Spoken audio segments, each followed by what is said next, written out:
Yamuna tira vanachari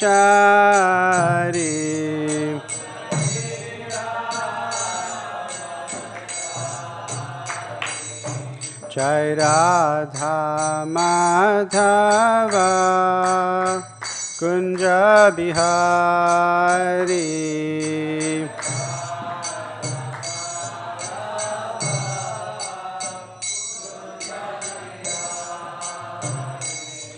Jaya Radha Madhava Kunja Bihari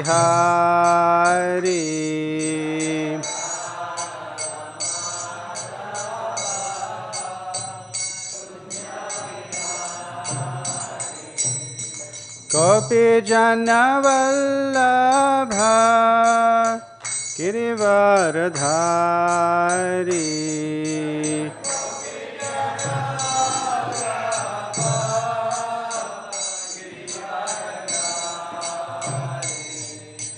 Gopi Jana Vallabha Girivaradhari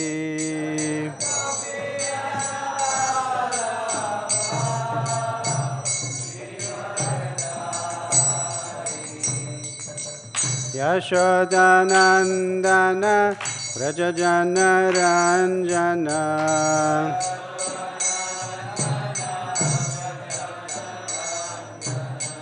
Yashodanandana Vrajajana Ranjana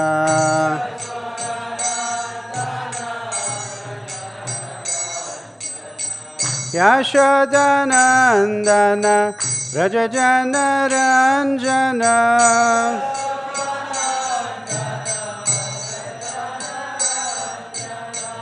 Yashodanandana Vrajajana Ranjana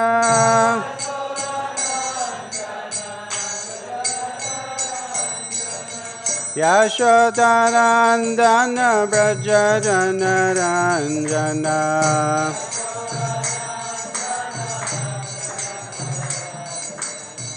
Jamuna tira vanachari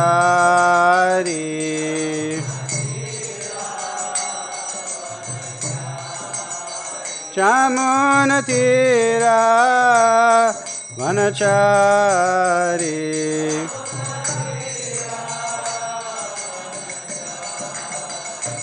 Jai Radha Madhava Kunja Bihari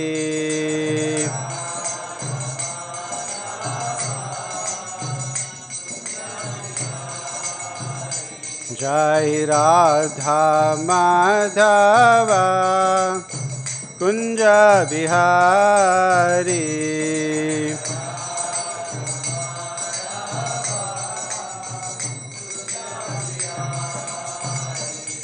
Jaya Radha Madhava Radha Madhava Radhe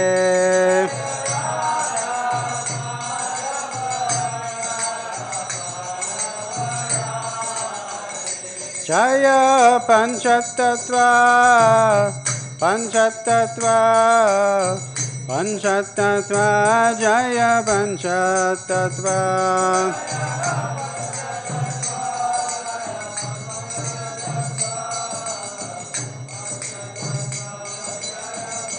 Jai Jai Prabhupada Prabhupada Prabhupada Jaya Prabhupada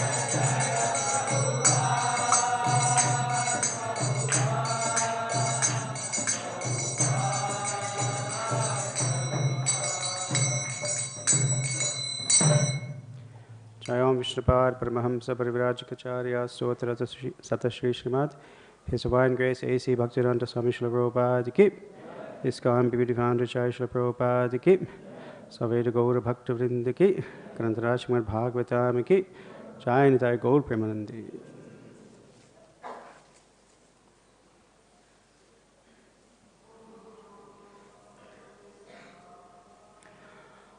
Om Ajnanatimirandhasya Jnananjana Shalakaya चक्षुरुन्मीलितं येन तस्मै श्रीगुरवे नमः। श्रीचैतन्यमनोभीष्टं स्थापितं येन भूतले स्वयं रूपः कदा मह्यं ददाति स्वपदान्तिकं। वन्देऽहं श्रीगुरो श्रीयुतापदकमलं श्रीगुरुन् वैष्णवांश्च श्रीरूपं साग्रजातं सहगणरघुनाथान्वितं तं सजीवं साद्वैतं सावधूतं परिजनसहितं कृष्णचैतन्यदेवं श्रीराधाकृष्णपादान् सहगणललिता श्रीविशाखान्वितांश्च। हे कृष्ण करुणा सिन्धो दीनबन्धो जगत्पते गोपेश गोपिका कान्ता राधाकान्ता नमोऽस्तुते। तप्त काञ्चन गौरङ्गी राधे वृन्दावनेश्वरी वृषभानुसुते देवी प्रणमामि हरिप्रिये। वाञ्छाकल्पतरुभ्यश्च कृपा सिन्धुभ्य एव च पतितानां पावनेभ्यो वैष्णवेभ्यो नमो नमः। जय श्री कृष्ण चैतन्य प्रभु नित्यानंद श्री अद्वैत गदाधर श्रीवासदि गौरभक्तवृंद। हरे Krishna Krishna Krishna Hare Hare Hare Ram Ram Ram Hare Hare. This morning we're reading from Srimad Bhagavatam, Canto 3, Chapter 12, Creation of the Kumāras and Others, text number 6. Om Namo Bhagavate Vasudevaya. Om Namo Bhagavate Vasudevaya. Om Namo Bhagavate Vasudevaya.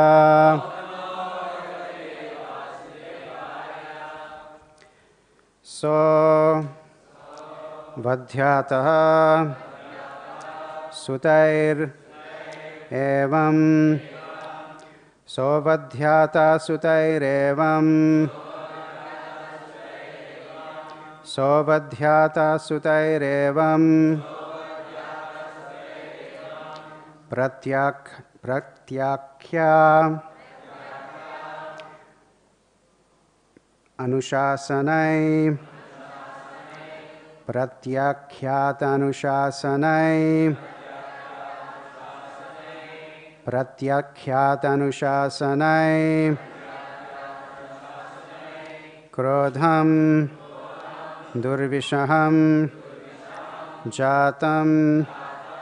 krodhaṁ durviṣahaṁ jātam. krodhaṁ durviṣahaṁ jātam. niyantum upacakrame. niyantum upacakrame.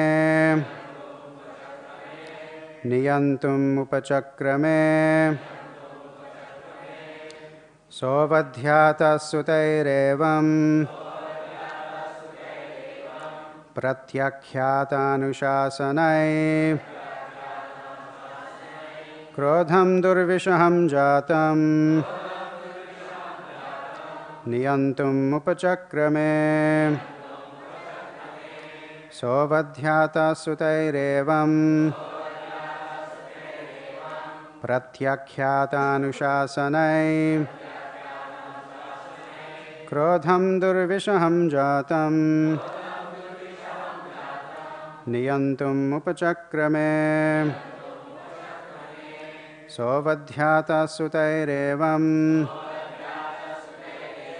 pratyākhyātānuśāsanaiḥ. krodhaṁ durviṣaham jātam. niyantum upacakrame.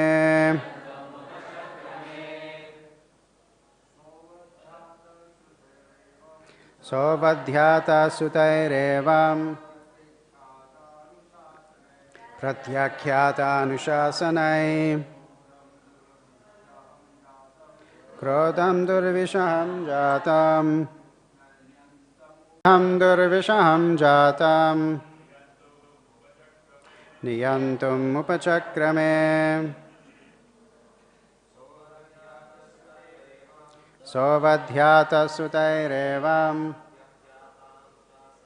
pratyākhyātānuśāsanaiḥ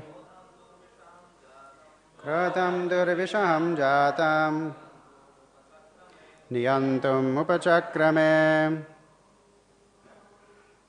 Mataji's.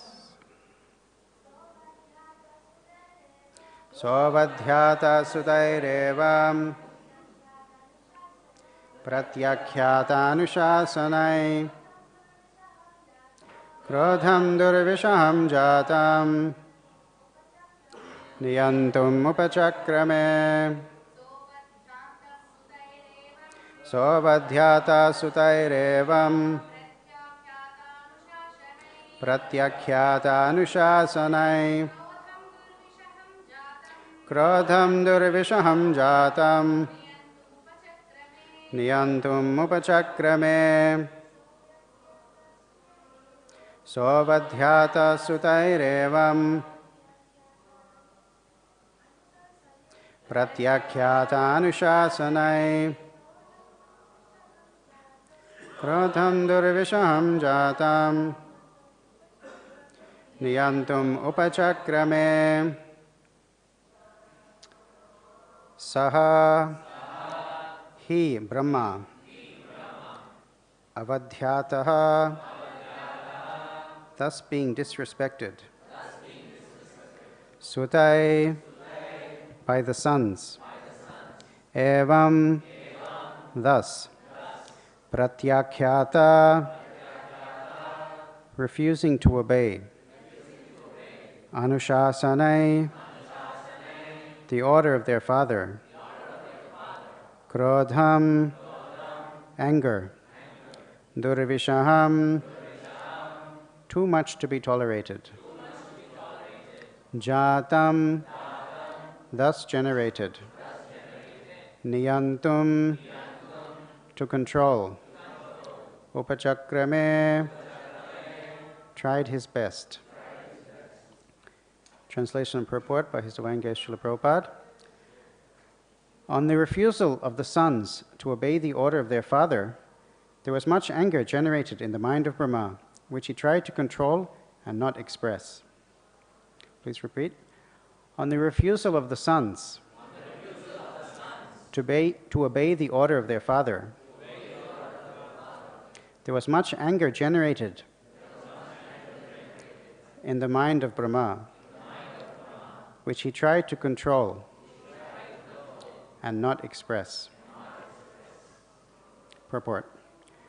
Brahmā is the director in charge of the mode of passion of material nature. Therefore, it was natural for him to become angry on the refusal of his sons to obey his order. Although the Kumāras were right in such acts of refusal, Brahmā, being absorbed in the mode of passion, could not check his passionate anger. He did not express it, however, because he knew that his sons were far enlightened in spiritual advancement, and thus he should not express his anger before them. So vadhyātaḥ sutair evam pratyākhyātānuśāsanaiḥ krodhaṁ durviṣaham jātam niyantum upacakrame. On the refusal of the sons to obey the order of their father, there was much anger generated in the mind of Brahmā, which he tried to control and not express.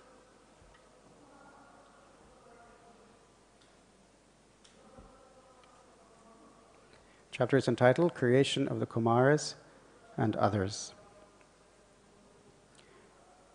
Today is Thursday, and traditionally in Mayapur, for maybe 20 plus years, His Grace Janana Prabhu would give class on Thursday. This was his day. And Tuesday was Pankajangri Prabhu. So for many years we had the fortune to hear their classes on Tuesday, Thursday. So I'm taking his permission and blessings to represent his Thursday class on his behalf.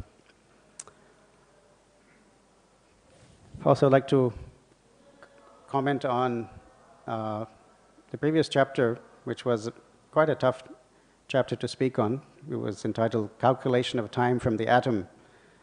And the devotees who spoke on that chapter did really excellent job of covering the verses and making the information relevant, because it's not an easy chapter to discuss, and I was hoping that I wouldn't have been asked to give class on that chapter, because it's quite difficult, but all the devotees who spoke did very nice preparation and presented very nicely that chapter. Even today's verse, if one were to choose a shloka to speak on Srimad Bhagavatam, this wouldn't be one of the top verses to speak on. And I was reflecting on this because when we see the lectures that Srila Prabhupada spoke on in Srimad Bhagavatam, mostly they're from the, you can say, more famous chapters, like the second chapter of first canto, or Queen Kunti's prayers, or Prahlad Maharaj's prayers, Rishabdev's prayers, more famous sections of Bhagavatam, and Prabhupada would speak repeatedly on those sets of verses. And chapters like these, not so much. Srimad Bhagavatam, of course, from beginning to end, is to remind us about Krishna and his incarnations and his various activities. Previously, there was a much bigger stand for the for the Bhagavatam, and they had verses like in gold plate on the inside of the stand, so you could see these verses. So one of the verses was a famous verse, which is very relevant to discussing Srimad Bhagavatam. Krishna svadhyātaḥ upacakate dharma jnana durviṣahaṁ kalo nashta drishamesha puranarko dhunatitaḥ. It's a famous verse, many of us know it, but it's actually quite extraordinary what the verse is explaining, that after the departure of Lord Krishna, when Lord Krishna left this planet, after the Battle of Kurukshetra and subsequent events, when Krishna disappeared from the planet, along with him went dharma and jnana. And what is left for the people of Kali Yuga, and that was also the change of yugas between Dwapara Yuga and Kali Yuga, and how would the people in Kali Yuga who are blinded by darkness in the absence of the Lord, in the absence of dharma, in the absence of jnana, where will they get their light from? Puranarko adhunorita. The arka means sun. So the Bhagavad Purana, the Bhagavatam, is the sun which will shine light into the dense darkness of Kali Yuga. So although we know the Yuga Dharma is Kirtan, chanting Hare Krishna Maha Mantra, Kali Kale Nama Rupe Krishna Avatar, but no less than the holy name of the Lord is the Srimad Bhagavatam, according to that shloka from Bhagavatam. So we're very blessed to be able to have access to Srimad Bhagavatam by the grace of Srila Prabhupada and by his hard work translating in the early hours for so many years, foregoing sleep. Although he was thrice the age of his disciples, he would get up at 1 a.m. and take out his Srimad Bhagavatam and his dictaphone and translate the commentaries and of the acharyas and provide that to us in a digestible form, in the form of his Bhaktivedanta purports. If you go to Srila Prabhupada's room here in the Lotus building, you can see the dictaphone machine. It's sitting on his desk, a little microphone which connects to a kind of chunky machine, which Prabhupada would dictate on that and would be recorded, and then those cassettes would be sent. Many of them were done by Satsarup Maharaj in Boston. They would be posted, and he would listen and type out Prabhupada's dictation, and then the process of editing and compiling would continue. And in that way we have the great fortune to access this sun of Srimad Bhagavatam, Purana Arka. This verse is discussing anger. So Lord Brahmā was angry because the Kumāras declined his instruction. So Lord Brahma's primary role in the beginning of the universe is to create, and creation takes the mode of passion. And therefore he wanted his sons, firstborn sons, the 4 Kumāras, to help him in his service.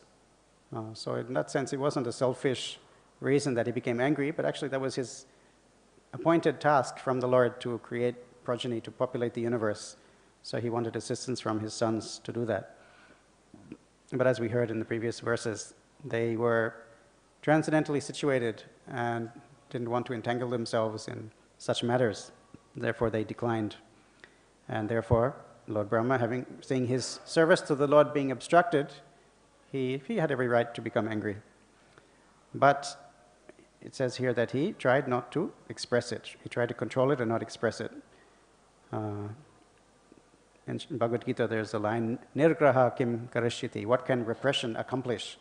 So although he tried to control it, there was a manifestation of his anger, which is going to be discussed in the subsequent verses, how Lord Shiva came out of his forehead, from his eyebrows, between his eyebrows, and that was the appearance of Lord Shiva in this world as a result of Brahma's anger.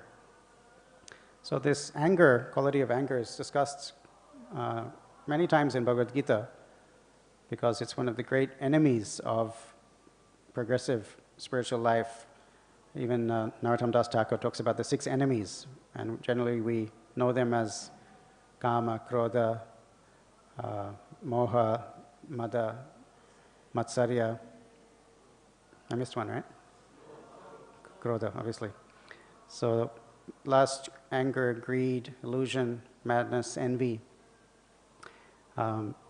But of those, more mention is given of 3. The 3, of the 6, 3 seem to be more prominent,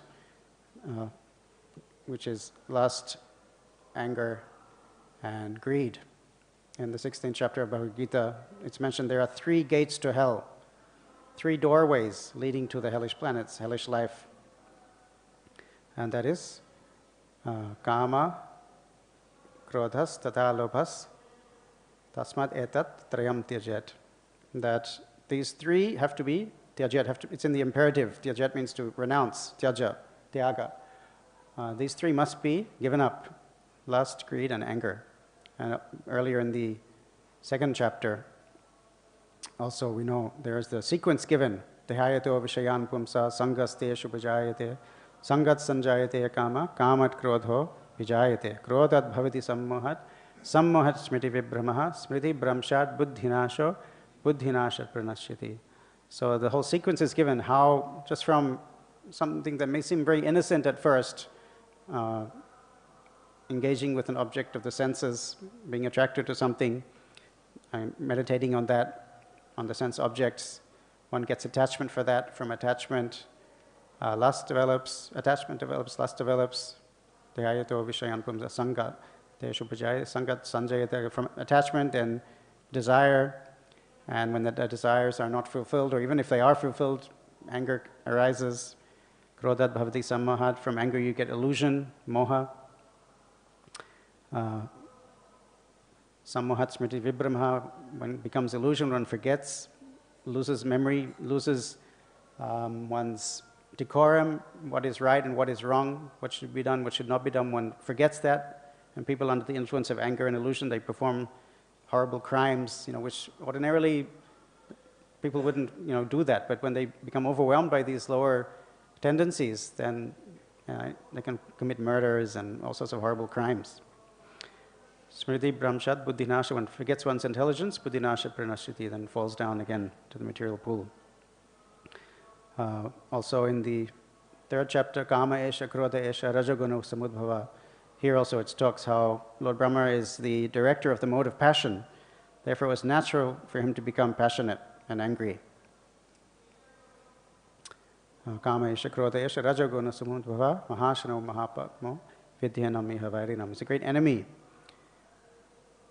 So how to control this anger? Lord Brahma, he tried to do that. He didn't express it, but still it manifested in a certain way. Of course, these pastimes are all under the direction of the Lord. The manifestation of Lord Shiva is also a plan of the Lord. So it happened in this way through Lord Brahma's anger. So there's another interesting story from Srimad Bhagavatam itself, wherein Brahma, also in a similar situation, he was angry and he tried to not express it. And this story is, what I'm referring to is the pastime in the 89th chapter of Srimad Bhagavatam, wherein Bhrigu Muni is sent to test Brahma, Shiva, and Vishnu.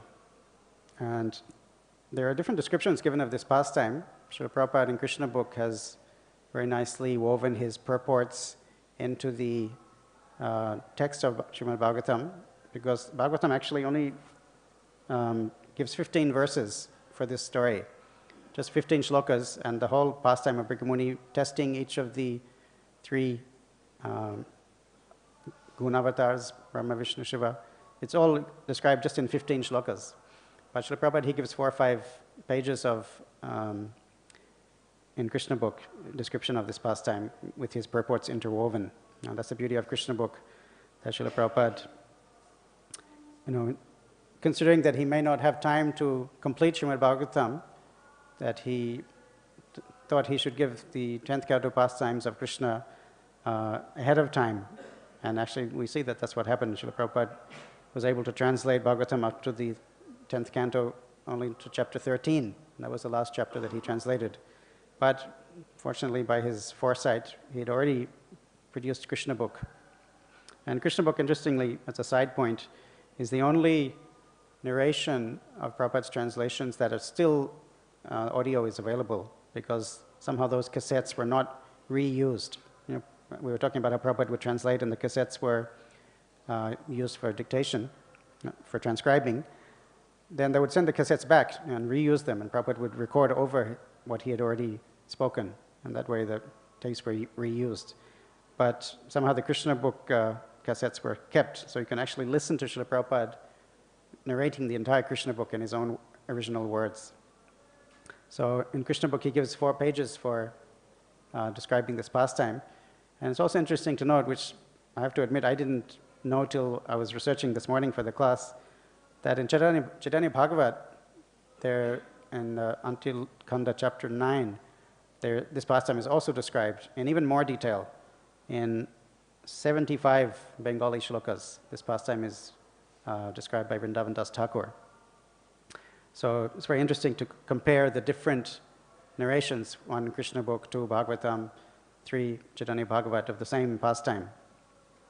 So basically, the great sages of the universe, the Brahmavadis, Maharishis, had gathered to perform a sacrifice and to hear from the Puranas. And just like we know in the beginning of Srimad Bhagavatam, when Maharaj Parikshit asked his questions, what should a person who's about to die hear and chant and remember? And similarly, there were many great sages had assembled there, and their names are given in Srimad Bhagavatam. And Prabhupada explains that there didn't seem to be a consensus or a conclusion what Maharaj Parikshit should do, who he should hear about, who he should worship and remember. And that's when Shukadeva Goswami appeared and spoke Bhagavatam. So in this instance, when the great sages were listening to the Puranas, similarly there was some lack of consensus. Who is the supreme deity that they should worship? Is it Brahma? Is it Vishnu? Is it Shiva? Because different shastras say different things, and there's no conclusion. So it doesn't give the list of names of those sages, but it says they're all Maharishis and Brahmavadis, so probably, very well-known personalities. Only Bhrigu Muni is mentioned. So Bhrigu Muni was the senior most of the sages there, so they requested him, you please do some research for us, do some experiment, and test these 3 deities, and come back and tell us your findings, and then we'll accept your conclusions as Siddhanta. So Bhrigu Muni was quite happy to be given this task, and he first went to Lord Brahma's abode, and of course Lord Brahma is his father. He's a direct son of Lord Brahma. And just like here, the Brahma has ordered his sons to, there's a certain, in Vedic times and in traditional cultures, there's a certain respect accorded to the father from the sons. In modern days, that's not so much present, but in those days it was very much so, and that's why Lord Brahma got angry immediately. So similarly, when Bhrigu went to see Lord Brahma, the etiquette would have been he should pay obeisances, he should offer some prayers, stand respectfully. But he kind of just walked in and didn't really acknowledge Lord Brahma, didn't do any of those things. In that way, he disrespected subtly, but it was still a disrespect to Lord Brahma. And Lord Brahma immediately got angry that my son has come and he's not, greeting me, he's not respecting me, not offering his obeisances or anything. And he merely got angry. But just like in this instance, which says that Lord Brahma tried to control his anger, but still there were some symptoms that Lord Brahma was angry. And in Chaitanya Bhagavata, it actually says that Bhrigu Muni could see that Lord Brahma was angry, and he fled away in fear of being cursed. Bhagavatam doesn't say that exactly. And it says that the other sages and personalities there had to pacify Lord Brahma. Say, no, he's your son, don't get so angry. But actually, Lord Bhrigu Muni fled away because he didn't want to be cursed. Often we see in Bhagavatam, when these great personalities get angry, it comes out in the form of a curse, and generally with very devastating effects on whoever is being cursed. So then Lord Bhrigu Muni, what did he do? He went to Lord Shiva. So with Brahma, he gave a very subtle mental offense, and Lord Shiva, he upped the ante. When Lord Shiva saw Bhrigu Muni coming, Lord Shiva was very happy. He's the elder brother of Bhrigu Muni. He wanted to greet his brother. He got up to embrace him. And Bhagavatam description is that Bhrigu Muni just said one phrase, Utpataga. You are, pat means path. So you're going on the opposite path. You're traversing the wrong path. And in Krishna book and Chaitanya Bhagavata, there's more description given that, Lord Bhrigu Muni told Shiva, don't touch me, you're dirty, you cover your body in ashes and you live with the ghosts and in the crematorium. If you touch me, I will have to bathe. Very offensive thing if a devotee comes to greet you and you say that, don't touch me, you're muchi. If you touch me, I'm going to have to jump in the Ganga. We'd all be upset. And that's what he told Lord Shiva, who was coming with great affection to greet his younger brother. And Lord Shiva's reaction was instant.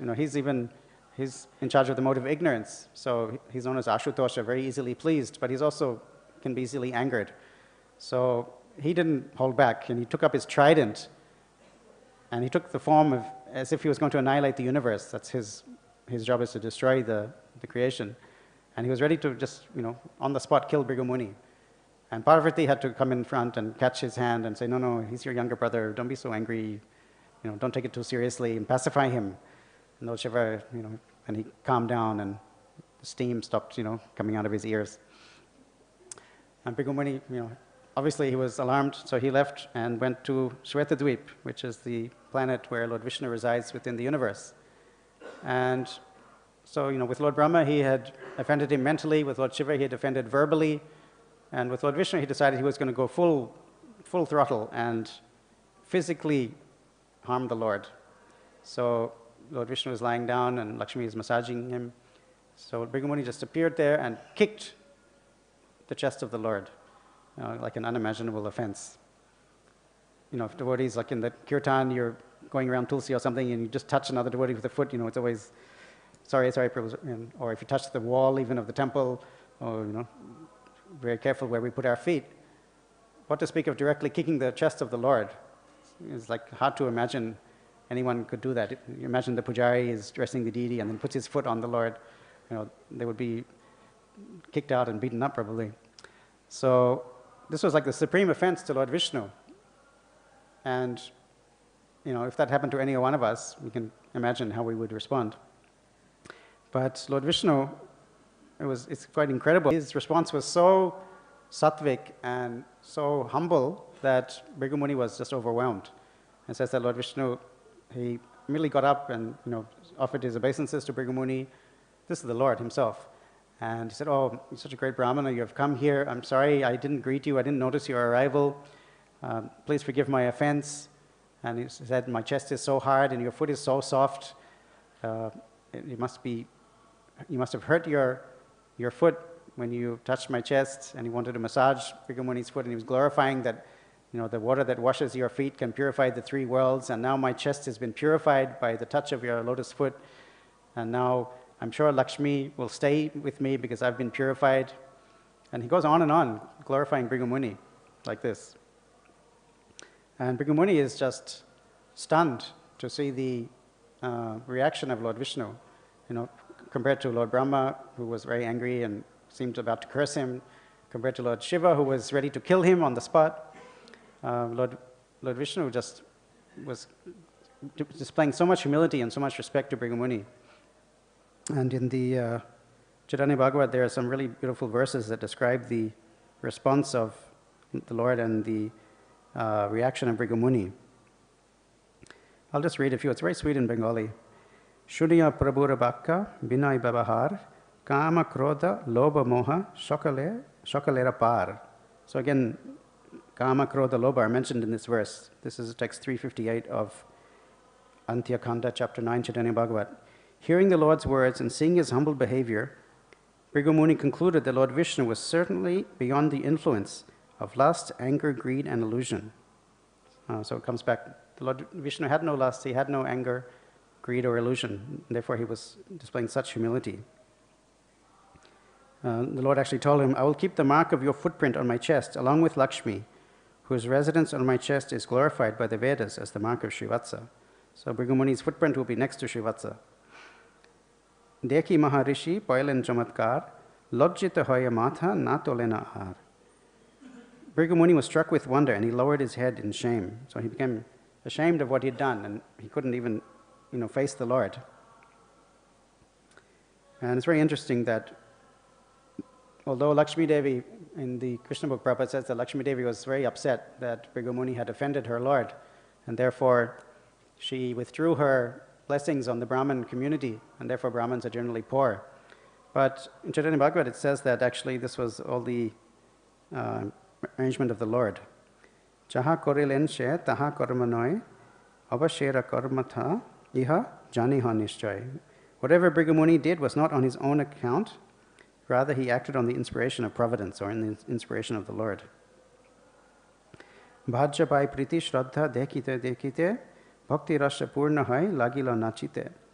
Bhrigu Muni then regained his external consciousness, and after seeing that exhibition of the Lord's love and affection, he was filled with devotional love and began to dance. Hasya kampa gharma murcha pulaka hunkar bhakti rasya magna hailo brahmara kumar. As a son of Brahma, Bhrigu Muni became absorbed in devotional sentiments. He exhibited symptoms like laughing, shivering, perspiring, loss of consciousness, hair standing on end, and shouting loudly. Shabara Ishara Krishna, Shabara Jivan, Ei Shotta Boli Nache Brahmara Nandan. Krishna is the Lord and the life of all. The son of Brahma danced as he declared this truth. So it's very beautiful to read the full description in Chaitanya Bhagavat of how he reacted to the display of humility from Lord Vishnu.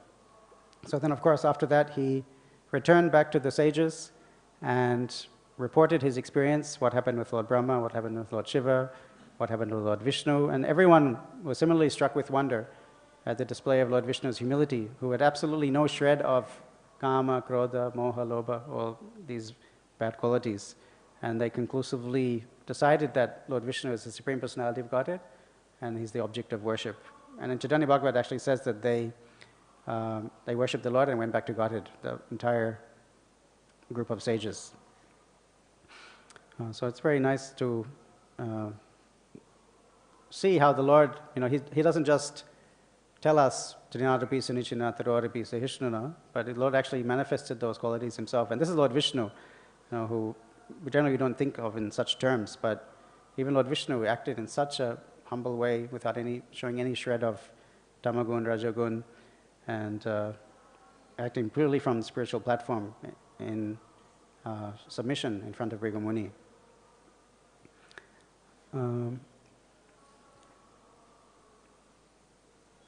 When Srila Prabhupada first went to America, we generally think that he arrived in New York, but actually he arrived in Boston, and Boston was the first port of entry of the Jaladuta in 1965 when Srila Prabhupada journeyed to America. And that's where Prabhupada actually entered the US officially, went through immigration and customs. And Captain Pandya, he took Prabhupada on a little tour of Boston City. And when Prabhupada came back from the, like a little day trip, maybe a few hours, they walked around. And when Prabhupada came back to the boat, then he composed his famous song, Markine Bhagavad Dharma, which is preaching Bhagavad Dharma in America. So in 2015, there was the 50th anniversary of Prabhupada's arrival at Boston, and there was a big festival. Actually, every year, I believe there's a festival in Boston commemorating that day. But 2015 was the 50th, so it was a big event, and we actually were able to attend.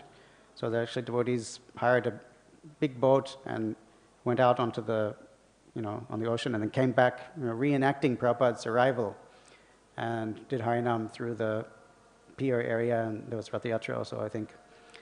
And I was just trying to meditate on what Prabhupada felt when he first saw, America, downtown, big city America. Because when he went back to the ship, what was his comment? What was his experience? He writes in his song, Rajastamo guni era sabayachanna vasudeva katharuchi nahise prasanna. So basically that's the purport of Srila Prabhupada's experience, that he went back to the board and said, Rajaguna, Tamoguna, these people that he witnessed, that he saw in Boston, they're all covered by the modes of ignorance and passion. Just like here, Brahmā was affected by passion.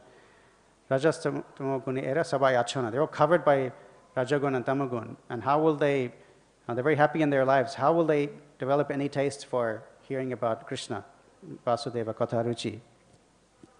So even in 2015, when we went there, at least my experience was that there were like restaurants and bars and loud music and broken glass on the pavement and people intoxicated. And presumably it was the same situation back in 1965 when Srila Prabhupada witnessed his very first experience of America, which led him to conclude that these people are all covered by passion and ignorance. And he prayed to Krishna that how will I be able to make them hear your message? And it's a very beautiful song. And if you have the copy of the Jaladuta diary, his Prabhupada kept a diary on the ship, and you can see the original Bengali handwriting where he composes the song. There's some words crossed out and changed, and then he has an arrow which leads to the middle of the song where he includes a large section of shlokas from second chapter of the first canto, starting with Shrindvatam Swakata Krishna Punya Shravana Kirtana. So in the middle of the Bengali bhajan, he just wrote the first verse, Hridyanta Soya Bhadrani Vidunoti Suritatam, and then it says Adi, means etc.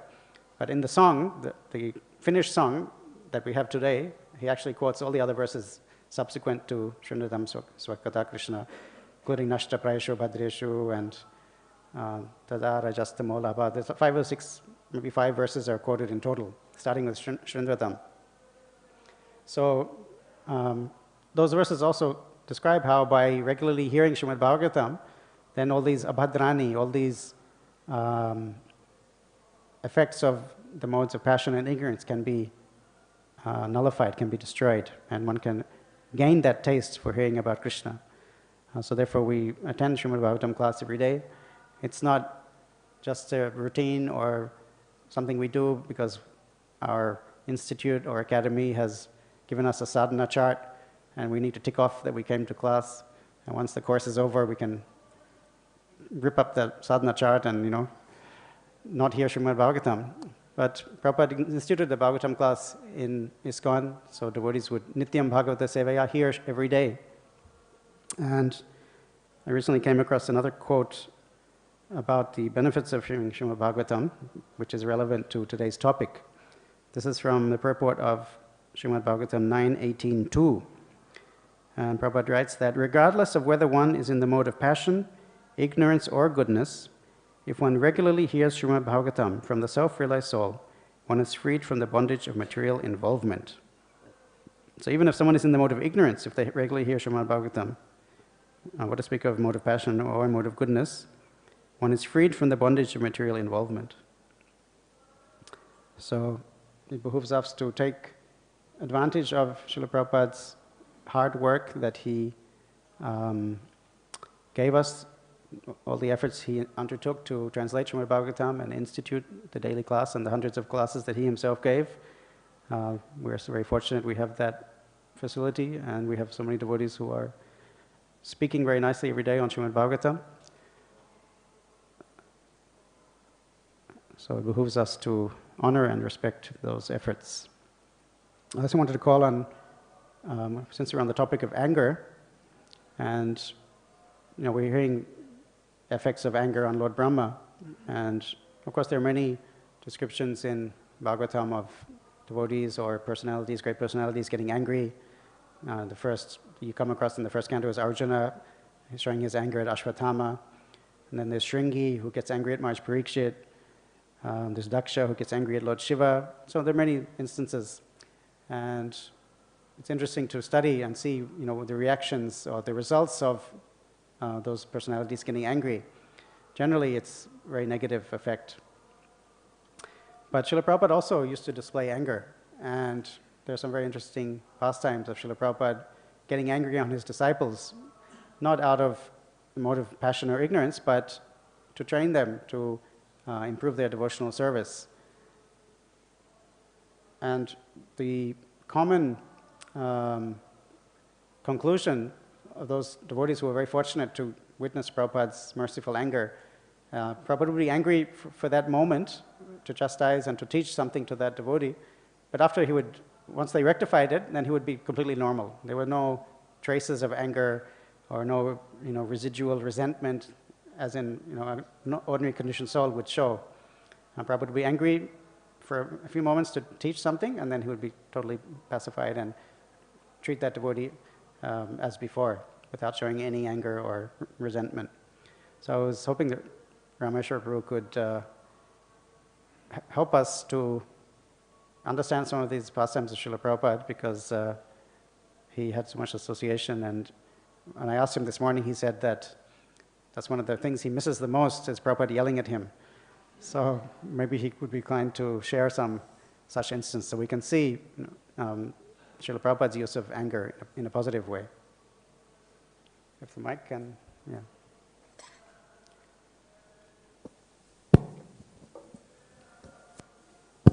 Thank you for that class. And regarding Srila Prabhupada getting angry, it's quite different from what's in this text this morning, because he's not getting angry at pure devotees, the way Brahmā got angry at the 4 Kumāras. Prabhupada would get angry because we were little children, and sometimes we were saying things wrong, doing things wrong, not doing what he wanted. So different categories, and all part of teaching. He would sometimes get angry. And sometimes it would be just for a specific, as you said, a specific moment, an incident, and that devotee. And other times, it was so broad that it was for the entire movement. So I have some experience of the different categories. And I can say, first of all, that not everyone is built to have the spiritual master yell at them. And some people, when that happens, their love and energy for loving Prabhupada and serving Prabhupada somehow increases. So sometimes he reserved being angry for certain devotees because he knew that would be the effect. It would make them even more determined. So I could tell many stories of this, but I will say in general that nothing was more important to Srila Prabhupada. In all the different ways this movement was growing and spreading and he was teaching us, but nothing was ever and will ever be more important than Prabhupada's books. So if someone thought, whether they might be an artist or an editor or anyone, to make adjustments when Prabhupada had specifically wanted it in a certain way, that anger would resemble, that's divine anger, like Sringadev anger. You thought everything was going to end, that much anger. There was one time when the artists wanted to change some paintings, and I had to explain this to Prabhupada. And at the end, when I relayed Prabhupada's anger to the ISKCON Press devotees, they literally were wondering if suicide is an option. That's how angry Prabhupada was about anything to do with his books. But getting back to this text and saying no, there were 2 times in my devotional life with Prabhupada that I said no to Prabhupada directly. And I don't know who else has ever had that experience. So the first time was towards the end of 1974, and Prabhupada was making changes in the BBT. And he asked me, I was the BBT director of sales and warehousing and book distribution and publishing. But ISKCON Press was on the New York coast. What I was doing was on the LA, California coast. So Prabhupada made a change and asked me, can you oversee ISKCON Press? So we were talking, and I said, Prabhupada, no. It's the first time I ever said no to Prabhupada. He said, Prabhupada, it's a full-time service. I'm here doing full-time service. I don't know how to be in two places doing each full-time service, so it's not possible, so no. And then Prabhupada said, well, what if we move the whole ISKCON Press to where you are? Could you then do it? There was no way I could say no after that. So I said, I'll try. That's all I said. I'll try. But the second time I said no, he really did get angry. After we had gone through this whole thing of moving ISKCON Press, this was in the spring of 1975. Right after the Mayapur Vrindavan festival, we all went to Vrindavan for the grand opening of the Krishna Balaram Mandir. So we didn't get back to America until April, after the opening of the temple. And I knew Prabhupada was coming to LA in June. So that means I had the rest of April and May to somehow move all of ISKCON Press, find new housing for all these devotees, like 50, 60 devotees with families, this and that, create an office building, studios, new press equipment, everything by the end of May. And somehow or other, Krishna wanted Prabhupada to be pleased, so this happened. And part of why Prabhupada was about to get angry with me is because I was very proud. Look what I just did. This is less than 2 months.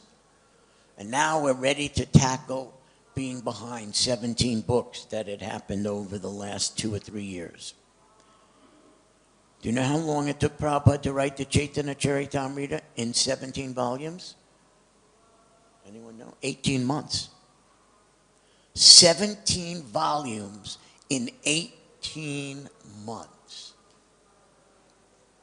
So you can imagine how angry Prabhupada was. He started in 73, finished in 74, and was still 17 books behind in 75.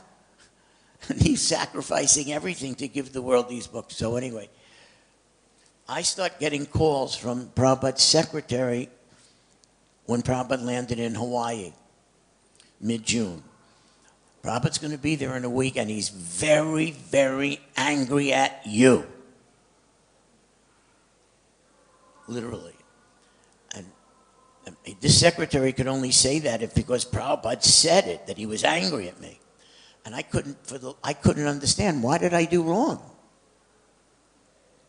But it turns out that Prabhupada was angry that there were still 17 books behind. We had just moved the press in record time, just got new, it was record timing. Housing, buying buildings. And now we're ready to start, and he's angry that we don't have them done yet. So the secretary told me, you better be prepared because Prabhupada's calling every GBC and every sannyasi in the Western world to fly into LA and meet with him and be there when he confronts you.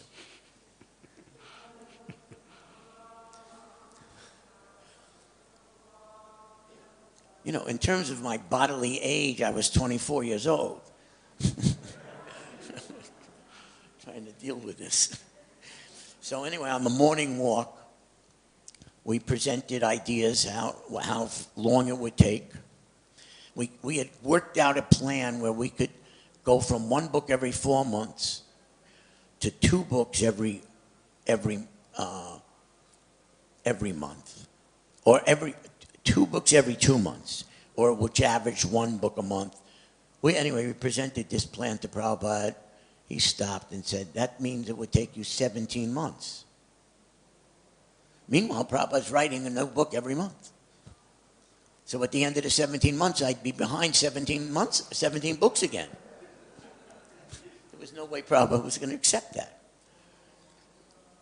So I could see how that was not pleasing to him at all. But then he said, I would like all 17 books in 2 months. And I said, Prabhupada, no, that's impossible. That's totally impossible. If you know anything about how we printed and how we published books, worked on books, art department for the book, art, so many factors before there were computers and the digital age. It was all manual. So it was just impossible. And then Prabhupada got very angry in front of all these sannyasis in GBC. They're like in a semicircle behind him, and I'm standing right in front of him. So they're all staring, and Prabhupada said, you are the biggest fool. Impossible is a word in a fool's dictionary. You're the biggest fool. And then he just walked on. That was in anger. I mean, that was intense anger to bring out an unbelievable endeavor in the devotees, to get the devotees to love Prabhupada so much that they would give up their sleeping for Prabhupada. Just everything about what he asked for was designed to bring us to a much higher level of Krishna consciousness. But he did it in a way through anger. So those are the 2 times I said no to Prabhupada. And those were his reactions to those 2 times. Thank you. So it's already after 9 o'clock. I don't want devotees to be angry on me, so let's finish here. Srimad Bhagavatam ki, Srila Prabhupada ki.